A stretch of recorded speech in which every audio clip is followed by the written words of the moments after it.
Good morning everyone and welcome to the class.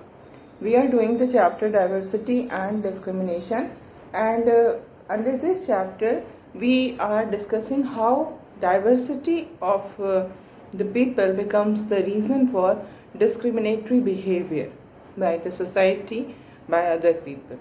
And we have also discussed that when India was under the British rule, we fought against the British rule. We fought for the removal of the British rule from India. And this fight was not only for freedom from the British rule, but this was also a fight for equality. This was also a fight for the reason that a new country should be made, which should be based on the principle of equality. And we have seen in our society, women are the women consist one of the weaker section of the society.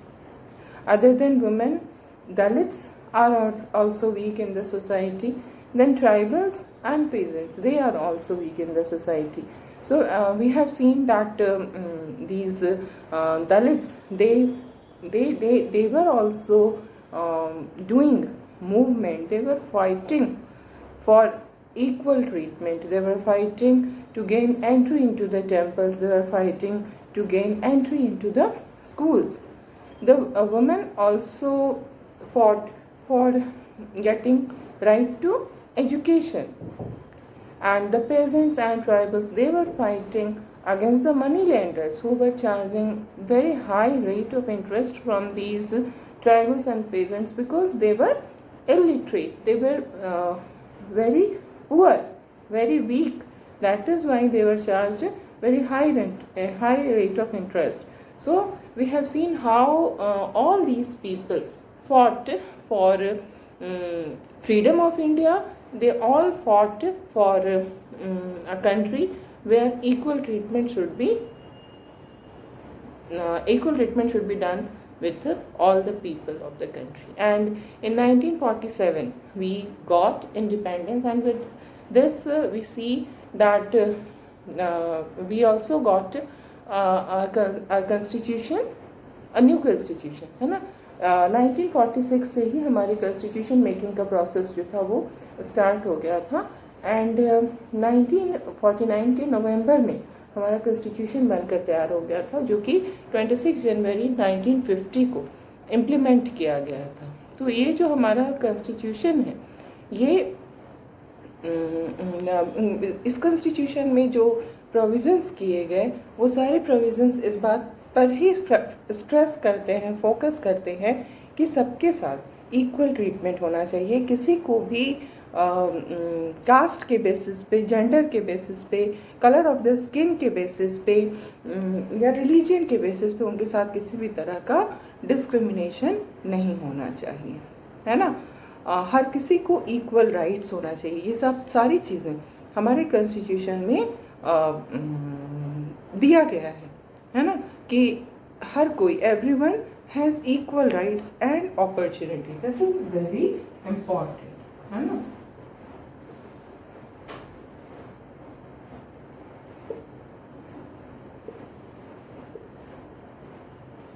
Everyone has equal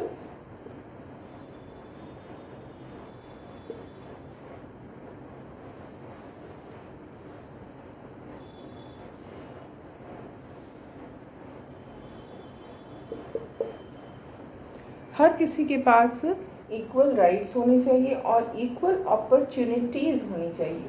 ऐसा नहीं होना चाहिए कि किसी को ज़्यादा rights मिले हैं, किसी को कम राइट्स मिले हैं, कास्ट के बेसिस पे या जेंडर के बेसिस पे या रिलीजन के बेसिस पे या कलर ऑफ द स्किन, किसी भी बेसिस पे किसी के साथ भी ऐसा नहीं होना चाहिए कि किसी को ज़्यादा या किसी को कम मिला. Everyone has equal rights and opportunity. It is given in our constitution, है ना. और इसके साथ ही साथ अनटचेबिलिटी को जो है वो पूरी तरह से ख़त्म कर दिया गया है. Now in our country no one can practice untouchability in public place, है ना. तो अनटचेबिलिटी इज़ अबॉलिश्ड. ये चीज़ें जो है वो हमारे कॉन्स्टिट्यूशन में की गई है, सो दैट कॉन्स्टिट्यूशन में प्रोवाइड किया गया सो दैट इक्वलिटी को हम लोग पा सकें, we can get the aim of equality, है ना. So this is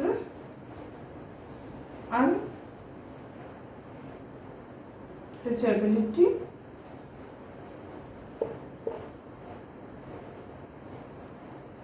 was abolished.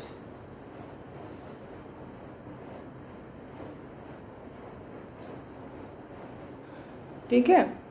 और इसके अलावा हर कोई फ्री है कोई भी काम करने के लिए. ऐसा कुछ भी नहीं है कि किसी पर्टिकुलर ग्रुप ऑफ पीपल का कोई पर्टिकुलर फंक्शन है बाय बर्थ वो decided and people belonging to that particular group are it is mandatory for them, it is mandatory for a particular group of people to do a certain job. No, it's not like that. Now we have right to work, मतलब कि हम कोई भी काम कर सकते हैं. We have right to do any profession, है ना.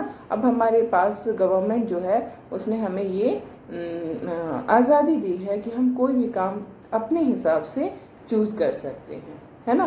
We are free to choose the kind of work we want to do.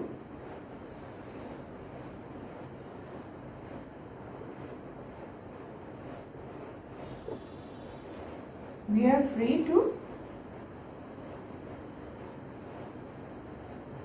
free to choose the kind of work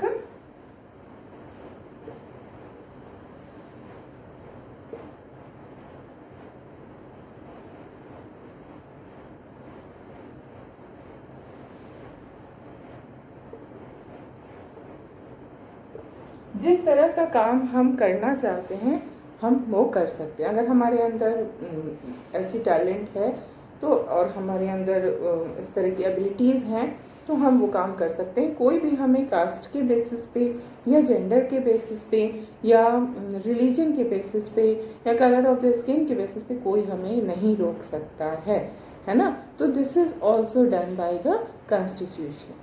okay. इसके अलावा कॉन्स्टिट्यूशन जो है हमारा एक और काम करता है. वो क्या काम करता है कि जो हमारी सोसाइटी के वीकर सेक्शन है, जैसे हमने दलित्स की बात की जब हमने डॉक्टर B.R. अम्बेडकर के बारे में हम पढ़ रहे थे तो हमने देखा ना कि जो दलित्स थे, अगर हम प्री इंडिपेंडेंट इंडियन सोसाइटी को देखते हैं तो उस समय क्या था कि जो दलित्स थे उनके साथ बहुत ही डिस्क्रिमिनेटरी बिहेवियर होता था. उनको अनटचेबल माना जाता था, उनको कहीं पे भी आने जाने नहीं दिया जाता था, उनके बच्चे को स्कूल में नहीं पढ़ने दिया जाता था. तो ये सब जो चीज़ें थी इसके कारण क्या हुआ, इन जो दलित्स थे उनका ग्रोथ रुक गया, है ना. वो डेवलप नहीं कर पाए. तो इसलिए जब हमारा कॉन्स्टिट्यूशन बना 1950 में, जब उसको इम्प्लीमेंट किया गया तो कॉन्स्टिट्यूशन में इस बात का ध्यान रखा गया, इस बात के लिए प्रोविज़न किया गया कि जो इस तरह के पुअर और ऐसे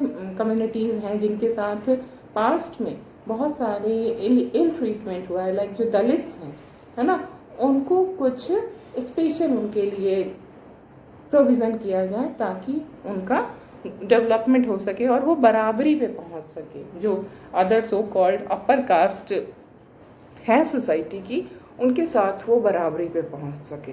इसके लिए उनके लिए कुछ स्पेशल प्रोविज़न्स किए गए हैं. जैसे कि आप लोग सुनते होंगे रिजर्वेशन की पॉलिसी हमारे कॉन्स्टिट्यूशन में अडॉप्ट की गई कि जो इस तरह कहा गया, कॉन्स्टिट्यूशन ने कहा कि गवर्नमेंट इस तरह के काम कर सकती है. जो हमारी सोसाइटी के वीकर सेक्शन हैं उनको इक्वल लेवल पे लाने के लिए, वो नीचे हैं, जो अपर कास्ट के लोग हैं उनसे वो नीचे रह गए थे, है ना. 1950 के टाइम में ये जो सो कॉल्ड लोअर कास्ट है वो नीचे रह गया था. तो उनको अपर कास्ट के बराबरी पे लाने के लिए ये रिजर्वेशन की पॉलिसी के लिए हमारा कॉन्स्टिट्यूशन प्रोविज़न करता है. ठीक है. इसके अलावा हमारे कॉन्स्टिट्यूशन में ये भी लिखा गया है, ये भी कहा गया है कि जो हमारी कंट्री की डाइवर्सिटी है उस डाइवर्सिटी को हमें क्रश नहीं करना है, ख़त्म नहीं करना है ना. in order to bring unity, diversity should not be crushed. Diversity को हमें रिस्पेक्ट देना है ना.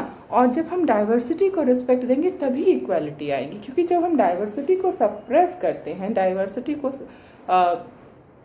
दबाते हैं, तो क्या होता है, जो डिफरेंट कल्चर को मानने वाले लोग हैं या डिफरेंट रिलीजन को मानने वाले लोग हैं या डिफरेंट लैंग्वेज को बोलने वाले लोग हैं, उनके साथ खराब बिहेवियर होता है, इल ट्रीटमेंट होता है ना।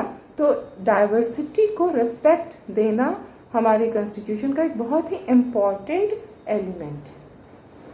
और हम जब डाइवर्सिटी को रिस्पेक्ट देंगे तभी सोसाइटी में इक्वालिटी आएगी, जब तभी हर धर्म को मानने वाले लोगों के साथ इक्वल ट्रीटमेंट किया जाएगा, हर रिलीजन को मानने, हर लैंग्वेज को बोलने वाले लोगों के साथ इक्वल ट्रीटमेंट किया जाएगा। तो हमारा कॉन्स्टिट्यूशन इस बात का भी ख्याल रखता है ना, कि we must respect, we must have respect for diversity, है ना। लोगों को इस बात की फ्रीडम होनी चाहिए कि वो अपनी मर्जी से, अपने हिसाब से किसी भी धर्म को फॉलो कर सकते हैं। Not only this, the people are also free to speak their language, they are free to celebrate their festivals, and they are free to express themselves in any way, in any forms. Like they can express themselves by writing something, they can express themselves in the form of music or dance or painting or anything like that. So these are the important provisions of our constitution, which are very much important for ensuring in order to ensure equality in the society, है ना। इन सब से ही society में equality आएगी, जब हम अपने country के अंदर डाइवर्सिटी को रिस्पेक्ट देंगे, जब हम सबको ये अलाउ करेंगे कि वो अपने हिसाब से, अपनी मर्जी के अनुसार वो किसी भी धर्म को अपना सकते हैं, किसी भी लैंग्वेज को बोल सकते हैं, वो किसी भी फेस्टिवल को सेलिब्रेट कर सकते हैं, और वो अपने एक्सप्रेशंस को, अपने थॉट्स को एक्सप्रेस कर सकते हैं। So this was done by the constitution, है ना। एंड ऐसा नहीं हमें करना था, ये कॉन्स्टिट्यूशन मेकर्स ने इस बात को भी बिल्कुल क्लियर कर दिया। हमारे कॉन्स्टिट्यूशन में it is written very much clearly that no one language or religion or festival should become compulsory for all to follow, कि you will have to follow a particular religion, or you will have to speak a particular language, or you will have to celebrate a particular festival. It cannot be done in free India, है ना। The constitution provides for this, कि no one should be compelled for doing so, है ना। Everyone should be free, है ना। The government must treat all the religions in equal manner. All the religions should have the same status. No religion should be given, no religion will be given priority in India, है ना। If we see our country, there is a majority of Hindus. 85% of the population belongs to Hindu community. Still, our government treat people belonging to all the religion in a similar manner. It's not like the people belonging to Hindu community are given any kind of priority over people belonging to Muslim community or Christian community. In the eyes of our country, in the eyes of our government, all the religions are equal, है ना। So India is a secular country. We are a secular country. There are two types of country. You must understand this.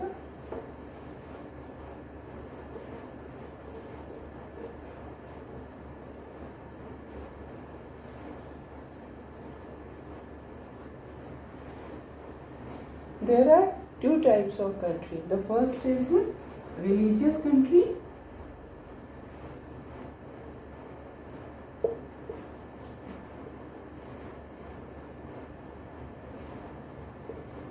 And the second is secular country.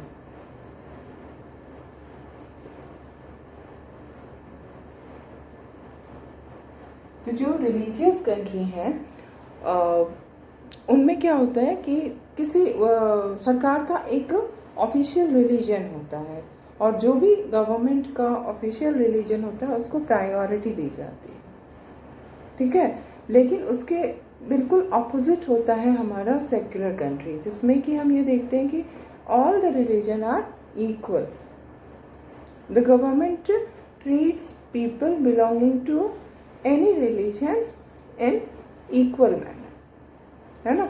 So our country, our constitution makers made our country a secular country, and it is very important for our country to be a secular one, because in our country diversity is there, है ना. People belonging to different religion, different culture, different language are living together. So in this diverse country, if the constitution makers made our country a religious country, then there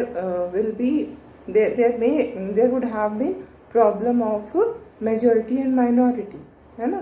जो majority वाले group हैं वो minority वाले group को problem create करते हैं.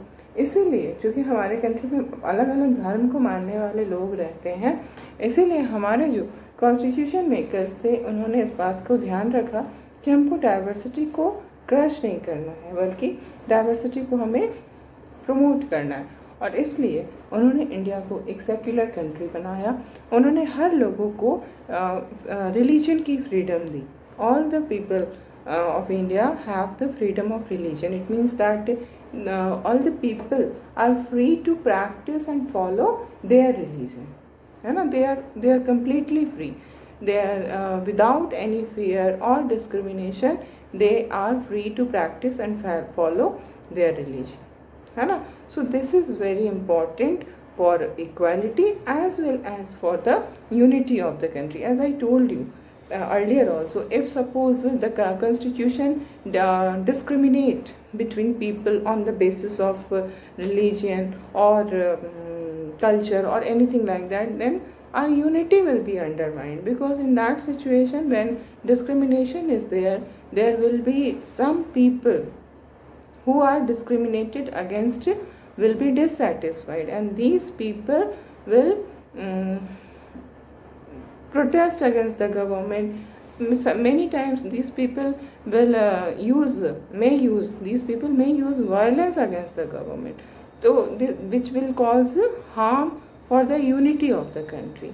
So if we want that the country should be united, it is very much important that all the people, irrespective of their caste or religion or color of their skin or gender, they all should be treated in equal manner.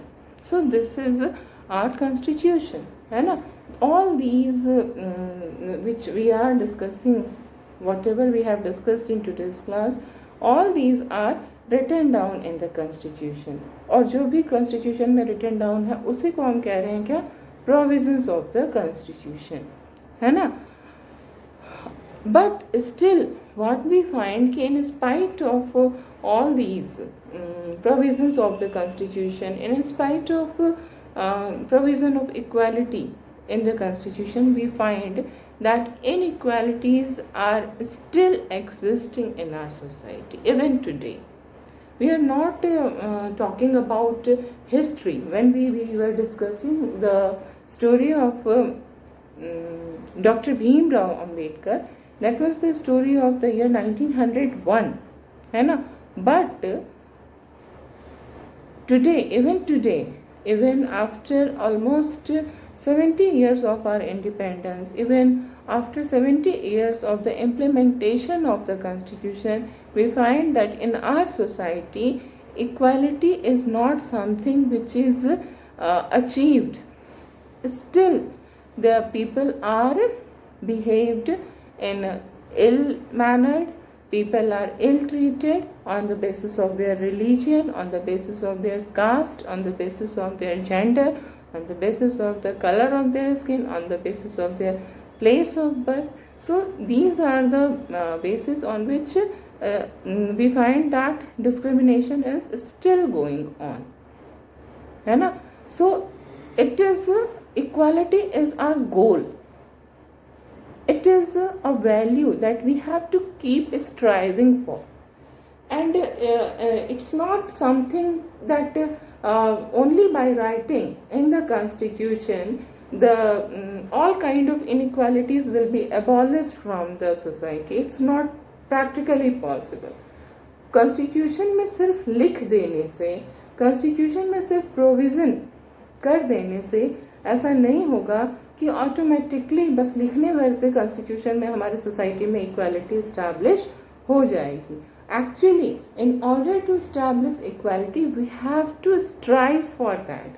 हमें उसके लिए efforts करने पड़ते हैं। अगर हमारे साथ unequal treatment हो रहा है तो हमें उसके लिए आवाज़ उठानी पड़ती है, प्रोटेस्ट करना पड़ता है, क्योंकि हमारा कॉन्स्टिट्यूशन हमें ये राइट देता है कि हमारे साथ इक्वल ट्रीटमेंट हो।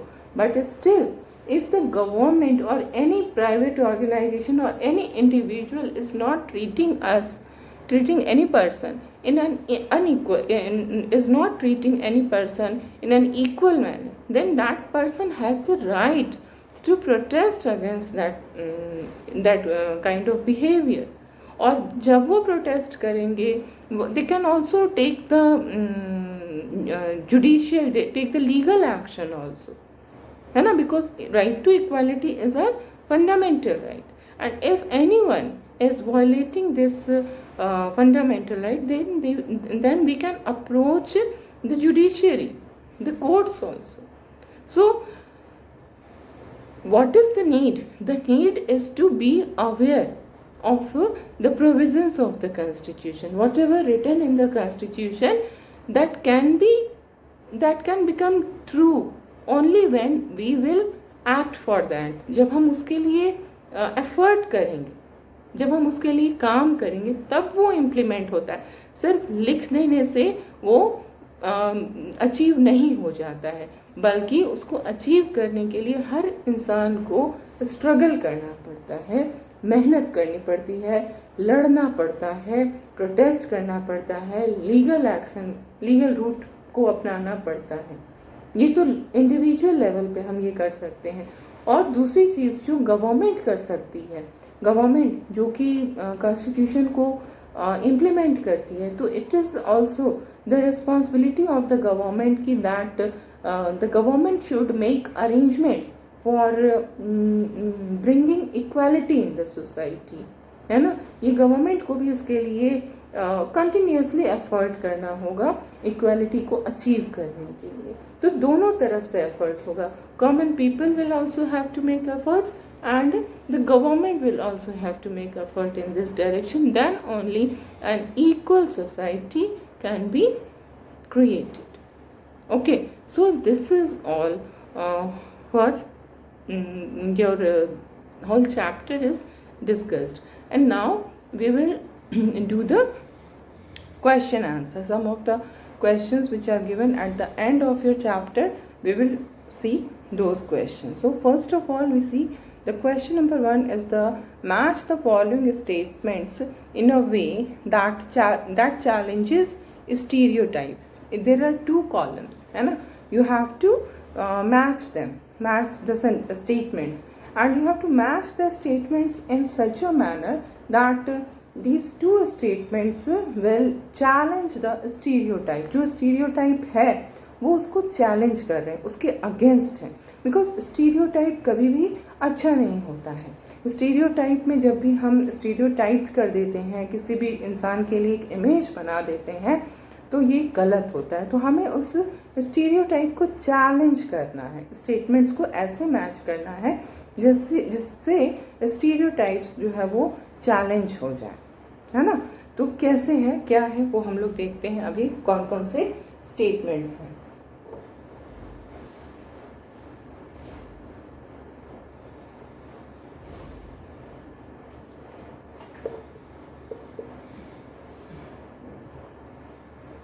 Matching we have to do.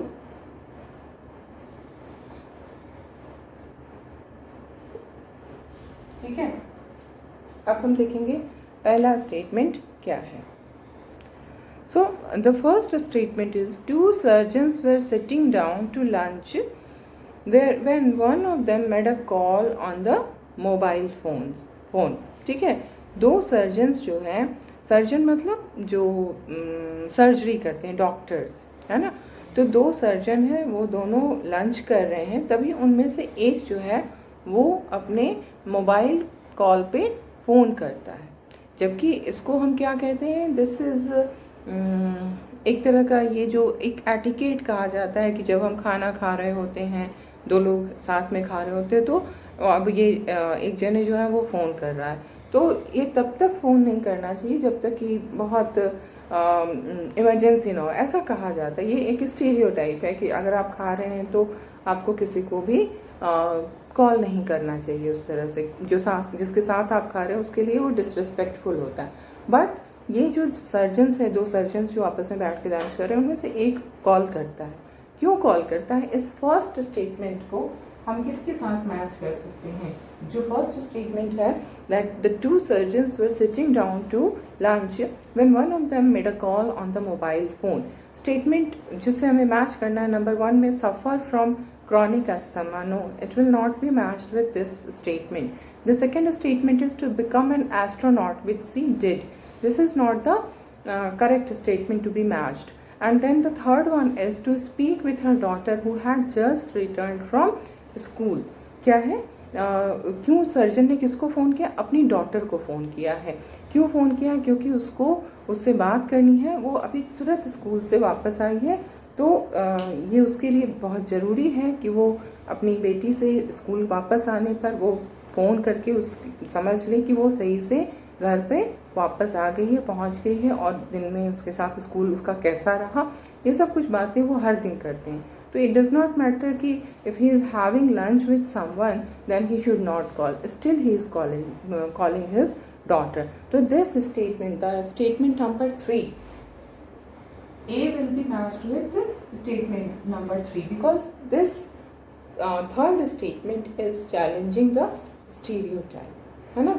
Then second statement जो है वो कहता है the boy who won the drawing competition went to the dais. एक लड़का है जो ड्राइंग कंपटीशन जीता है और वो डायस पे कैसे जा रहा है? कैसे जा रहा है डायस पे? The boy who won the drawing competition went to the dais suffer from chronic asthma. We can't match it with that sentence. To become an astronaut, which he did no, on a wheelchair to collect his prize. तो यहाँ पर जो boy जिसने drawing competition को जीता है वो DISE पे जा रहा है. कैसे जा रहा है? He is going on a wheel chair, है ना. वो एक व्हील चेयर पे जा रहा है. क्यों व्हील चेयर पे जा रहा है? Because he is a physically challenged person. His limbs are not working properly, है ना. उसके पाँव में प्रॉब्लम है, वो प्रॉपरली चल नहीं सकता है. That is why he is going on wheel chair to collect his prize. तो इसमें this is also challenging the stereotype, क्योंकि कई बार ऐसा माना जाता है जो फिजिकली चैलेंज्ड बच्चे हैं, जिनके बॉडी के कुछ ऑर्गन खराब हो सकते हैं, लाइक लिम्स, उसके हाथ पाँव सही ना हो, या फिर आइज़ की कुछ प्रॉब्लम हो, डेफ हो, डम हो, ब्लाइंड हो, हैंडीकैप किसी भी तरह का अगर उनके अंदर फिज़िकल चैलेंज है, फिज़िकल डिफेक्ट है, तो कई बार ऐसा ये भी एक स्टीरियोटाइप है जिसमें हम ये मान लेते हैं कि वो फिज़िकली चैलेंज्ड बच्चा जो है वो मेंटली चैलेंज्ड भी होता है, उनके मेंटल प्रॉब्लम्स भी होती है, वो मेंटली साउंड नहीं होते हैं. ऐसा एक स्टीरियोटाइप है. लेकिन यहाँ पर हम क्या देख रहे हैं कि जो बॉय है वो ड्राइंग कंपटीशन जीता है, यानी कि उसने बहुत कुछ अचीव किया है. He has won the drawing competition but he is on wheel chair. It means he is not physically able, he is physically challenged, है ना, but still he is able to win the drawing competition. तो this is the statement which is challenging the stereotype. B will be matched with statement number.